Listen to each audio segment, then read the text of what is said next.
भारत माता की, भारत माता की, वंदे वंदे। भारत के वीर सैनिकों की, भारत के वीर सैनिकों की। आज पूज्य पिताजी की पुण्यतिथि के अवसर पर आयोजित इस सम्मान समारोह में, जहां पर हमारे इस मंच पर वीर नारियां हैं, मुख्य मंच पर आसीन हमारे इस लोकसभा क्षेत्र नैनीताल उधम सिंह नगर के लोकप्रिय सांसद और भारत सरकार के पूर्व मंत्री आदरणीय अजय भट्ट जी, उत्तराखंड सरकार में मेरे साथ सैनिक कल्याण मंत्री आदरणीय गणेश जोशी जी, मेरे साथ उत्तराखंड सरकार में कैबिनेट मंत्री आदरणीय सौरभ बहुगुणा जी, और आज विशेष रूप से जो हमारे बीच में पूरे सेना के प्रतिनिधि के नाते हमारे बीच में उपस्थित हुए हैं लेफ्टिनेंट जनरल संदीप जैन जी, समादेशक भारतीय सैन्य अकादमी देहरादून एवं कर्नल ऑफ द महा रेजिमेंट, उत्तर प्रदेश सरकार के पूर्व मंत्री, उत्तर प्रदेश विधान परिषद के सदस्य और मेरे मित्र आदरणीय अशोक कटरिया जी, इस पूरे कार्यक्रम का जिन्होंने संयोजन किया है, उत्तराखंड सरकार में आपदा प्रबंधन सलाहकार समिति के उपाध्यक्ष आदरणीय विनय रोहेला जी, रुद्रपुर विधानसभा के लोकप्रिय विधायक आदरणीय शिव अरोड़ा जी, काशीपुर विधानसभा के लोकप्रिय विधायक आदरणीय त्रिलोक सिंह चीमा जी, विधायक कपकोट हमारे युवा विधायक श्री सुरेश गढ़िया जी, जिला पंचायत के अध्यक्ष श्रीमती रेणु गंगवार जी, और आज के कार्यक्रम के विशेष रूप से हमारे अध्यक्ष, हमारे बड़े भाई और इस नानकबता क्षेत्र के माननीय विधायक आदरणीय गोपाल सिंह राणा जी, जिला अध्यक्ष भारतीय जनता पार्टी श्री कमल जिंदल जी, काशीपुर के जिला अध्यक्ष भाई मनोज पाल जी, चंपावत के जिला अध्यक्ष श्री गोविंद सामंत जी, नैनीताल के जिला अध्यक्ष श्री प्रताप सिंह बिष्ट जी, मेयर रुद्रपुर श्री विकास शर्मा जी, मेयर नगर निगम हल्द्वानी श्री गजराज सिंह बिष्ट जी, मेयर काशीपुर श्री दीपक बाली जी, मंडी परिषद के चेयरमैन अनिल डब्बू जी और नगर पालिका परिषद खटीमा के अध्यक्ष रामू जोशी रामू भैया, रंजीत सिंह नामधारी जी, ब्लॉक प्रमुख पूर्व विधायक प्रेम सिंह राणा जी, पूर्व विधायक राजेश शुक्ला जी, और मंच पर आसीन हमारे सभी नेतागण, भानीचंद जी, जिन्होंने मेरे पूज्य पिताजी के साथ लंबे समय तक सेवा करी, और उनके साथ यहाँ पर उपस्थित सभी हमारे सैनिकगण बड़ी संख्या में पधारे हैं, और बड़ी संख्या में हमारे जनप्रतिनिधिगण भी हमारे आसपास के जनपदों के यहाँ पर उपस्थित हैं। पूर्व सैनिक हैं, हमारे विद्यार्थीगण हैं, समाज के विभिन्न विभिन्न क्षेत्रों में काम करने वाले अनेक महानुभाव यहाँ पर आज इस सैनिक सम्मान समारोह में उपस्थित हुए हैं। हमारे पत्रकार मित्र, छायाकार बंधु, इलेक्ट्रॉनिक मीडिया, प्रिंट मीडिया, इतनी बड़ी संख्या में, और भीषण गर्मी भी पड़ने लगी है, आप सब इतनी बड़ी संख्या में यहाँ पर उपस्थित हुए हैं। मैं सभी मेरे पारिवारिक जनों का आज मैं इस अवसर पर हृदय की गहराइयों से आप सबका स्वागत करता हूँ, आप सबका अभिनंदन करता हूँ, आप सबको मैं प्रणाम करता हूँ। आज के इस अवसर पर सेना के वीर योद्धाओं का सानिध्य पाकर सच में मेरा मन भाव बहुत ही भावुक हो रहा है, क्योंकि जब भी मैं सैनिकों के बीच होता हूं तो मुझे ऐसा लगता है मानो जैसे मैं अपने पूज्य पिताजी के सानिध्य में हूं। जो अनुशासन मैंने उनसे सीखा, जो सेना के अंदर सिखलाई होती है, वो सच में कुछ न कुछ जीवन में हम उसको पाकर आज अपने कर्म पथ पर आगे बढ़ रहे हैं। और आज मैं ऐसे ही अपने परिवारों के बीच में हूं। भाइयों बहनों, पिताजी की ये 5वीं पुण्यतिथि को लेकर जब मैंने माताजी से पूछा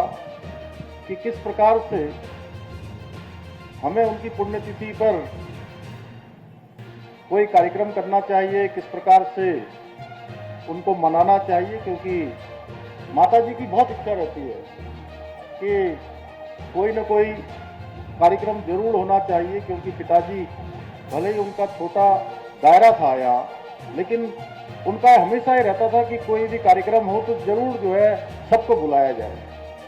किसी न किसी रूप में सबको सम्मिलित किया जाए। तो माताजी ने कहा कि उनकी पुण्यतिथि पर ऐसा काम करो कि जिससे जो हमारी वीरांगनाएं हैं, वीर नारियां हैं, सैनिक हैं, या और कुछ काम कर सकते हो तो जो मेधावी विद्यार्थी हैं उनकी कुछ मदद हो जाए, उनको आगे बढ़ाने में कोई प्रोत्साहन मिल सके, तो ऐसा कार्यक्रम करना चाहिए। इसलिए उनकी पुण्यतिथि पर सैनिकों और उनके परिवारों का सम्मान हो जाए, ऐसा मेरी मां की भी इच्छा थी। और मैंने कहा कि इससे अच्छा और क्या हो सकता है कि प्रत्येक वर्ष मैंने तय किया कि प्रत्येक वर्ष, क्योंकि पूज्य पिताजी जब सेना में थे और सेना के बाद भी हमेशा वो समाज के बारे में सोचते थे, सैनिकों के बारे में सोचते थे, अपने पुराने मित्रों के बारे में इतने प्रसन्न होते थे जब वो मिलते थे। कैप्टन भानीचंद जी हैं, कैप्टन गजेंद्र कफलिया जी हैं यहाँ पर, वो शायद उनको पसंद होंगे, तो मैं देखता था उनको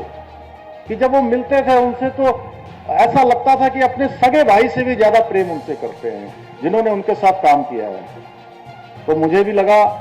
कि उनके इस पुण्यतिथि के अवसर पर सभी सैनिकों का एक समागम हो, सारे लोग आपस में मिले। और सच में वो अब इस दुनिया में तो नहीं है, इसीलिए हम सब यहाँ पर एकत्र हो रहे हैं, उनको स्मरण कर रहे हैं, लेकिन ऊपर से आज वो बहुत प्रसन्न हो रहे होंगे। और मैं बताऊं आपको कि महार रेजिमेंट के जब 15 महार का वो रेजिमेंट डे होता है, तो उस दिन हर वर्ष हमारे 15 महार के लोग पिछले 4 सालों से मैंने जब से मुख्य सेवक के रूप में काम करना शुरू किया, तो उस दिवस को वो मुख्य सेवक सदन में हमारे यहीं पर जो है मुख्यमंत्री निवास में उसको आयोजित करते हैं। सच में मैं उनको जब देख रहा था, भानीचंद जी भी यहाँ से आते हैं, इनके पूरे उत्तराखंड के अंदर, और उत्तराखंड के अंदर ही नहीं, पंजाब से, हरियाणा से, दिल्ली से, आसपास के क्षेत्रों में जितने भी उनके साथ काम किए हुए लोग हैं, सेना में जिन्होंने साथ में जो है सेवा दी है, आए और इतने प्रफुल्लित होकर उन्होंने वो रेजिमेंट डे मनाया। और जब वो खा रहे थे, जब वो खाना खा रहे थे और इतने खुश हो रहे थे, तो मुझे लग रहा था कि मेरे पूज्य पिताजी को ही मैं खिला रहा हूँ। और आज जब हम पुण्यतिथि के अवसर पर इसको सैनिक सम्मान के रूप में मना रहे हैं, तो मैं समझता हूं कि उनको और हमारे वीर सैनिकों को श्रद्धांजलि देने का इससे उत्तम कुछ और नहीं हो सकता है। इसके लिए मैं आर्मी वाइस वेलफेयर एसोसिएशन, सेवा संकल्प धारणी फाउंडेशन और खटीमा क्षेत्र और उसके आसपास के क्षेत्रों के बड़ी संख्या में लोग यहाँ पर पधारे हैं, मैं उन समस्त भाई बहनों का हृदय से आभार व्यक्त करता हूं जिन्होंने आज इस पुण्य स्मृति को समर्पित इस समारोह को भावपूर्ण तरीके से इसको आयोजित किया है। भाइयों बहनों, आर्मी वाइफ्स वेलफेयर एसोसिएशन जिस समर्पण और सेवा भावना के साथ हमारे शहीदों के परिजनों और वीरांगनाओं के लिए काम कर रही है, वो निसंदेह प्रशंसनीय है। उसकी जितनी प्रशंसा की जाए उतनी कम है। साथ ही सेवा संकल्प धारणी फाउंडेशन ने भी हमारे राज्य में सेवा और संवेदना की जो मिसाल प्रस्तुत की है वो अनुकरणीय है। लगातार अनेक काम इस फाउंडेशन के माध्यम से हो रहे हैं, अनेक शिविर लगाए जा रहे हैं, अनेक जो हमारे ऐसे बच्चे हैं प्रतिभावान हैं, उन अभावों के कारण से वो आगे नहीं बढ़ पा रहे हैं, उनको प्रोत्साहन करने का काम हो या चिकित्सा के शिविर लगाने हो, अनेक काम कर रहे हैं। इसके लिए मैं इन दोनों संस्थाओं से जुड़े हुए सभी महानुभावों को, सभी सदस्यों को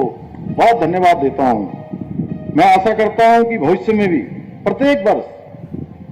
पुण्यतिथि के अवसर पर इस प्रकार का सम्मान समारोह अब हमेशा आयोजित किया जाएगा और ये हमारे सैनिकों को, वीरांगनाओं को ये दिवस समर्पित रहेगा। भाइयों बहनों, आज से 5 वर्ष पूर्व आज का दिन मेरे लिए बहुत कष्टप्रद और दुखद दिन रहा, जब मैंने अपने पूज्य पिताजी को, जो मेरे हमेशा प्रेरणा स्रोत रहे, उनको खो दिया। और मैं जब भी अपने पूज्य पिताजी को याद करता हूं तो आंखें नम हो जाती हैं और साथ में मुझे याद आता है कि किस प्रकार से सेना में काम करते हुए, सेना की वेतन से और सेना के वेतन के बाद, उनके रिटायरमेंट के बाद किस प्रकार पेंशन से हम लोगों का जीवन आगे बढ़ा है, किस प्रकार से हमने शिक्षा ग्रहण करी, किस प्रकार से हमने अनेक काम, जैसा अभी जनरल साहब संदीप जैन जी कह रहे थे, आज चूंकि सेना में काफी सारे काम आदरणीय प्रधानमंत्री मोदी जी के कालखंड में आज सेना को प्राप्त हो रहे हैं, चाहे 1 रैंक 1 पेंशन हो या सेना में काम करने वाले लोगों को अच्छी सुविधा हो, अच्छा वेतन हो, हर प्रकार की सुविधाएं मिल रही हैं। आप याद करिए वो समय जब सेना में काम करने वाले हमारे सैनिक जो सियाचिन ग्लेशियर में अनेक ऊंची पर्वतों की चोटियों पर सेवाएं देते थे, लेकिन उनको अच्छे उपकरण नहीं मिलते थे, अच्छे जैकेट नहीं मिलते थे, अच्छे उनको बूट नहीं मिलते थे, खाने के लिए भी तमाम प्रकार की परेशानियों का सामना करना पड़ता था। लेकिन आदरणीय प्रधानमंत्री के बनने के बाद, मोदी जी के बनने के बाद सारी सुविधाएं सैनिकों के लिए चालू हो गई और 1 रैंक 1 पेंशन भी लागू हो गई। लेकिन पहले का समय जरूर सेना के लोगों का बहुत अभाव में बीतता था, उनका ही नहीं बीतता था, उनके परिवार के लोगों का भी अभाव में बीतता था। और एक सैनिक के जीवन में कितने प्रकार की कठिनाई होती है, कितनी परेशानी होती है, उसको हम लोगों ने नजदीक से देखा है। किस प्रकार से जब कोई बलिदान होता है और 4 दिन 5 दिन और पहले के समय में उनका पार्थिव शरीर आने में जो एक हफ्ते का समय लग जाता था, आप सोचिए उस समय उनके परिवार की स्थिति क्या होती थी। और चाहते हुए भी सैनिक कभी जो है अपने परिवार को समय नहीं दे पाता, लेकिन उसके बाद भी उसकी वीरता में कभी कोई कमी नहीं होती थी, साहस में कोई कमी नहीं होती थी, क्योंकि हमारे जनरल बिपिन रावत साहब कहते थे, हमारे पहले सीडीएस, कि सेना केवल एक वेतन का जरिया नहीं है, सेना देश की सेवा करने का एक जो है सबसे बड़ा मिशन है। भाइयों बहनों,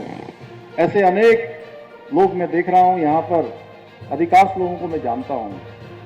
आज उन्होंने कैद धारण कर रखी है और सारे के सारे अपने जीवन का जो सबसे स्वर्णिम कालखंड होता है, समय, वो समय सेना को देकर आए हैं और वो समय उन्होंने हम सब लोगों के लिए दिया है। तो मैं उन सबको नमन करता हूं, बड़ी संख्या में यहां पर आए सबको प्रणाम करता हूं। भाइयों बहनों, मुझे जब भी मैं कोई काम करता हूं, कई बार लोग मुझे कहते हैं आपसे कि पहले के समय में होता था कि समय 10 बजे का दिया है तो ऐसा होता था कि 11 बजे लोग पहुंचते थे, और इसके कारण से एक धारणा बन गई थी कि मान्यवर लोगों ने अगर टाइम 10 बजे का दिया है तो 11 बजे पहुंचेंगे। लेकिन मैं कोशिश करता हूं, आप सब लोगों ने भी देखा होगा कि अगर 10 बजे का समय दिया है तो 5 मिनट पहले मैं उसके आसपास पहुंच जाऊं। और ये अनुशासन, ये संस्कार मुझे कहीं से मिला तो मुझे सेना से मिला। और सच बताऊं तो कई बार समय के कारण अगर मुझे खाना छोड़ना पड़े, कोई अन्य काम छोड़ना पड़े, तो मैं वो काम भी कर देता हूं, लेकिन मैं समय पर पहुंचने की कोशिश करता हूं। हालांकि मैं आज थोड़ा सा यहां विलंब से पहुंचा, लेकिन विलंब का कारण मैं नहीं था। आज विलंब का कारण था,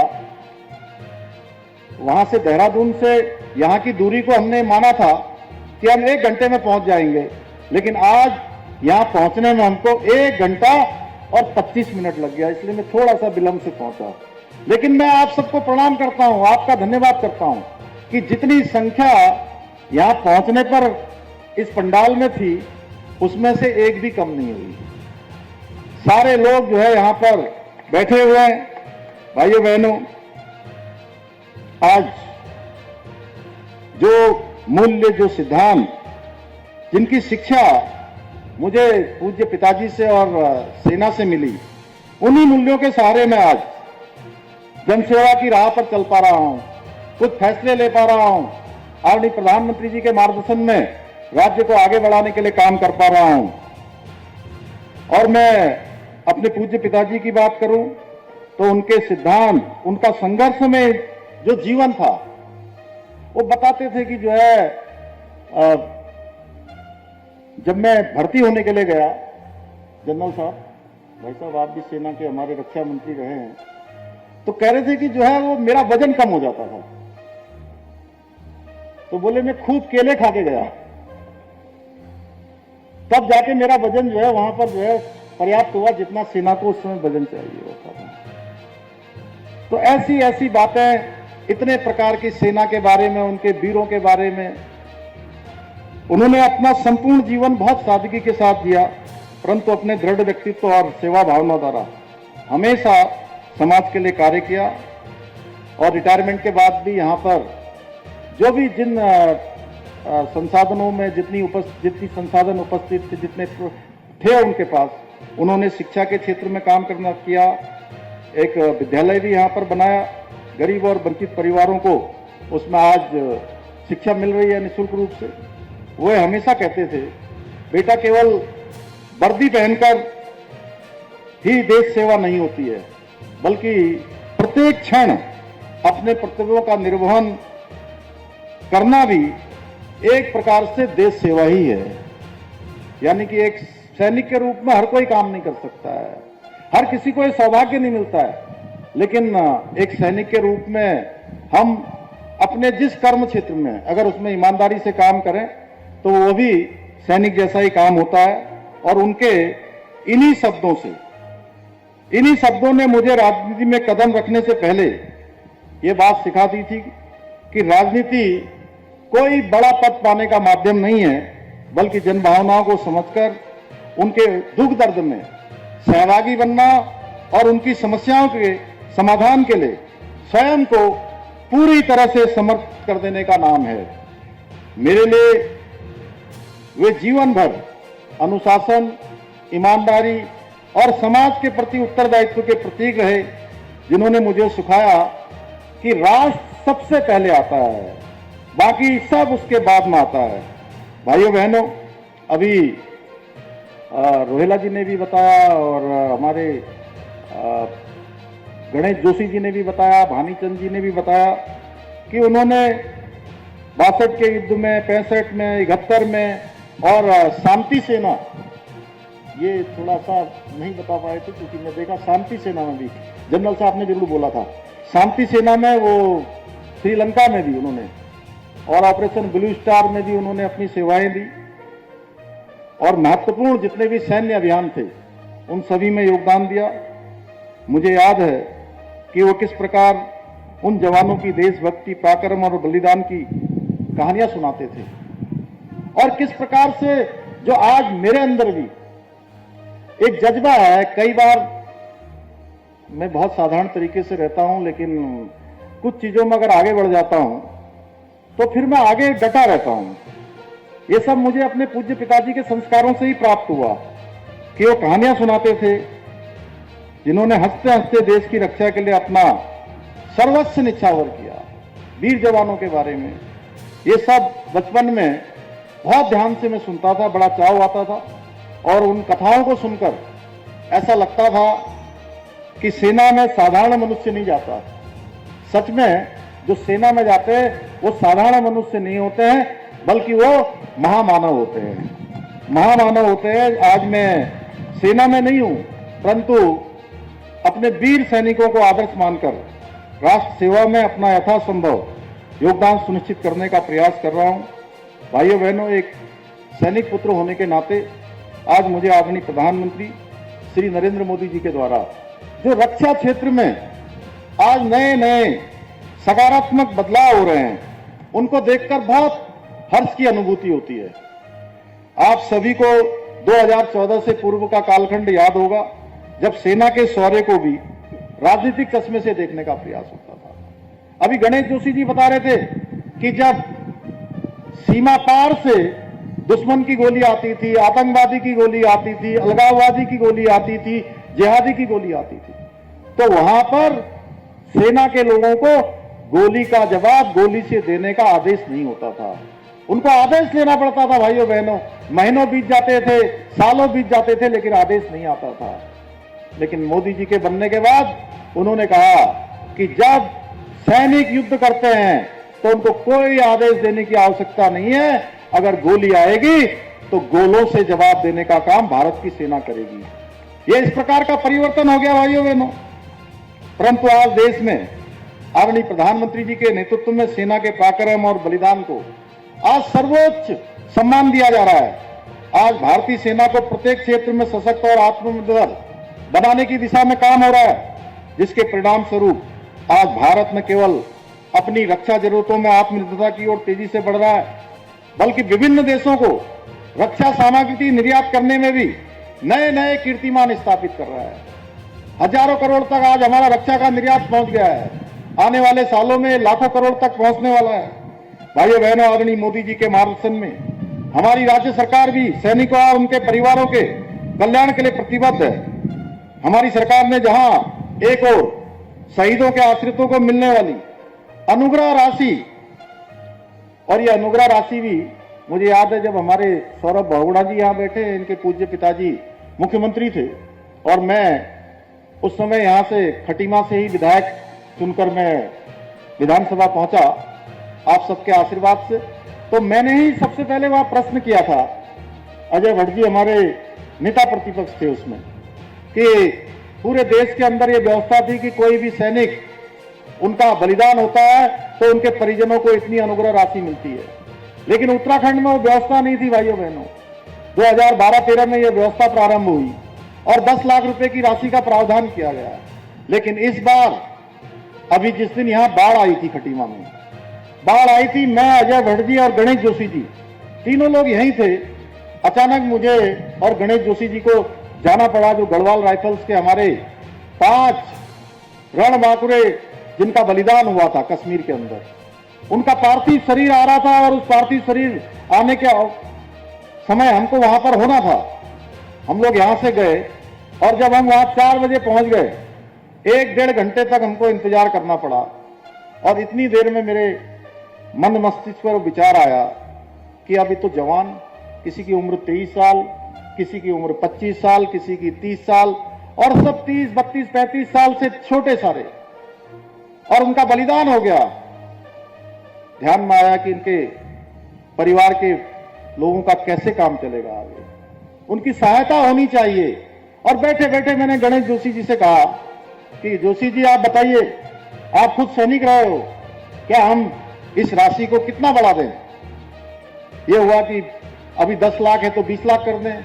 फिर ये हुआ 30 लाख कर दें, फिर मन में आया कि 30 लाख नहीं, 20 लाख नहीं, इसको हमें 50 लाख करना चाहिए भाइयों बहनों। और वहीं मैंने घोषणा करी और उसके बाद हमने इसकी अनुग्रह राशि को बढ़ाकर 50 लाख रुपए किया। वहीं सेना में परमवीर चक्र से लेकर मेंशन एंड डिस्पैच तक सभी वीरता पुरस्कारों से अलंकृत सैनिकों को दी जाने वाली एकमुश्त तथा वार्षिकी राशि में भी अभूतपूर्व रूप से वृद्धि की है। इसके साथ ही हमने बलिदानियों के परिवार के एक सदस्य को सरकारी नौकरी में समाहित करने का निर्णय लिया है। सरकारी नौकरी के लिए आवेदन करने की अवधि पहले केवल 2 वर्ष होती थी, उसको बढ़ाकर हमने 5 वर्ष कर दिया है, यानी 5 वर्ष तक आप जो है आवेदन कर सकते हैं। यही नहीं, हम प्रदेश में बलिदानियों के आश्रितों को नौकरी पूर्व प्रशिक्षण तथा पुत्री विवाह अनुदान जैसी अनेक योजनाएं भी संचालित कर रहे हैं। राज्य में वीरता पुरस्कार प्राप्त सैनिकों और पूर्व सैनिकों हेतु सरकारी बसों में यात्रा की निःशुल्क व्यवस्था करने के साथ साथ सेवारत व पूर्व सैनिकों हेतु 25 लाख रुपए की स्थायी संपत्ति की खरीद पर स्टाम्प ड्यूटी में 25% की छूट भी प्रदान की जा रही है। इन सभी कार्यों के अतिरिक्त हमारी सरकार द्वारा प्रदेश के शहीदों की स्मृति में देहरादून के गुनियाल गांव में भी एक भव्य सैन्य धाम का निर्माण किया जा रहा है, जो हमारे 4 धामों के बाद 5वां धाम सैन्य धाम है, जो उत्तराखंड के हमारे वीर सैनिकों की बहादुरी और बलिदान की जीवन कथा के रूप में स्थापित होगा। भाइयों बहनों, हमारी सरकार द्वारा खटीमा में सैनिक मिलन केंद्र के निर्माण के साथ ही सीएसटी कैंटीन का भी निर्माण यहां पर कराया जा रहा है। वैसे सीएसटी कैंटीन यहां पर चालू हो गई है। साथ ही मेरे मन में बड़ी इच्छा है, जोशी जी आप देखेंगे और हमारे जनरल संदीप जैन जी भी इसमें सहयोग करेंगे। मैं चाहता हूं कि एक छोटा सा कोई सैन्य धाम जैसा ये हमारे पूरे इस क्षेत्र में टनकपुर, बनबसा या खटीमा में कहीं पर जगह मिले तो जरूर वहां पर कुछ बनना चाहिए, जिससे कि एक स्मृति स्थल, चूंकि बड़ा ये सैनिक बाहुल्य क्षेत्र है और इसमें राज्य सरकार की तरफ से जो भी योगदान करना होगा वो हम करेंगे। साथ ही टनकपुर में भी आधुनिक सुविधाओं के साथ युक्त भव्य सैनिक विश्राम गृह का निर्माण किया जा रहा है। भाइयों बहनों, मैं आप सभी को आज इस अवसर पर आश्वस्त करना चाहता हूं कि हमारी सरकार सेवारत सैनिकों, पूर्व सैनिकों एवं बलिदानियों के आश्रितों के हित के लिए इसी प्रकार निरंतर कार्य करती रहेगी। आज के इस अवसर पर पूर्व सैनिक वीरांगनाओं और पुत्रियों को ड्रोन दीदी के रूप में रोजगार परक प्रशिक्षण दिया जाएगा। मैं इसकी आज यहां से घोषणा करता हूं कि उनको ड्रोन दीदी बनाया जाएगा, जो आदरणीय प्रधानमंत्री जी की पूरे देश के अंदर योजना चल रही है। 60 वर्ष से ज्यादा बुजुर्ग एवं पूर्व सैनिकों एवं उनकी पत्नियों एवं पूर्व सैनिक विधवाओं और वीर नारियों को राज्य सरकार द्वारा निःशुल्क बद्री धाम यात्रा भी कराई जाएगी। मैं आज इस अवसर पर यह भी घोषणा करता हूं और साथ में परमवीर चक्र विजेता को उत्तराखंड सरकार की तरफ से 1,50,00,000 रुपए का जो सम्मान है वो सम्मान दिया जाएगा। इसके साथ ही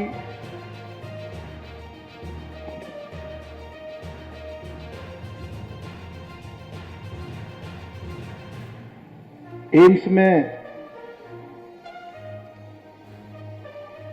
खटीमा में कुछ यहाँ के आसपास के वो आए हैं कि इनके नाम, जैसे कि हमारा ये मोहम्मदपुर भुड़िया, जहाँ पुलवामा शहीद का गांव है, शहीद बीरेंद्र सिंह राणा के नाम से किया जाएगा, इसकी मैं घोषणा करता हूँ। ऐसे ही नानकमता क्षेत्र में मोहम्मदगंज है, वह भी गुरु गोविंद सिंह नगर के रूप में उसको किया जाएगा। ग्राम सभा जोगीठेर नगला में नानक सिंह के घर से ग्रोवर फार्म हरविंदर सिंह, बेदराम, साधु सिंह, मंजीत सिंह, रमाकांत, राजकुमार, वासुदेव आदि की ओर हॉट मिक्स सड़क का निर्माण कार्य भी किया जाएगा। ग्राम प्रतापपुर में खाद गोदाम से तलवार फार्म होते हुए वकील फार्म तक हॉट मिक्स रोड बनाई जाएगी। पूर्णापुर में मेन रोड से बूटा घाट रपटा होते हुए जोगीठेर की ओर हॉट मिक्स निर्माण किया जाएगा। ग्राम पंचायत बड़ी अंजनिया में रेलवे लाइन पास से ग्राम बुधरिया की ओर हॉट मिक्स रोड का भी निर्माण किया जाएगा। इसके साथ ही मैं एक बार फिर से, जो आज मेरे को बहुत सारे हमारे वीर नारियों के बीच में से भी अनेक पत्र प्राप्त हुए हैं, अनेक आवश्यकताओं के लिए लोगों जनप्रतिनिधियों ने लिखा है, आप सबके बीच में से आए हैं। मैं उन सभी को अपने साथ लेकर जा रहा हूं। निश्चित रूप से उनको अल्पकालिक, मध्यकालिक, दीर्घकालिक योजनाओं के आधार पर आगे के कार्यों में सम्मिलित किया जाएगा। पुनः एक बार मैं पूज्य पिताजी और सभी हमारे बलिदानियों को नमन करते हुए और आप सबका धन्यवाद करते हुए मैं अपनी बात को समाप्त करता हूं। बहुत बहुत धन्यवाद। जय हिंद, जय भारत, जय उत्तराखंड, भारत माता की। भारत माता की, भारत माता की, वंदे वंदे वंदे।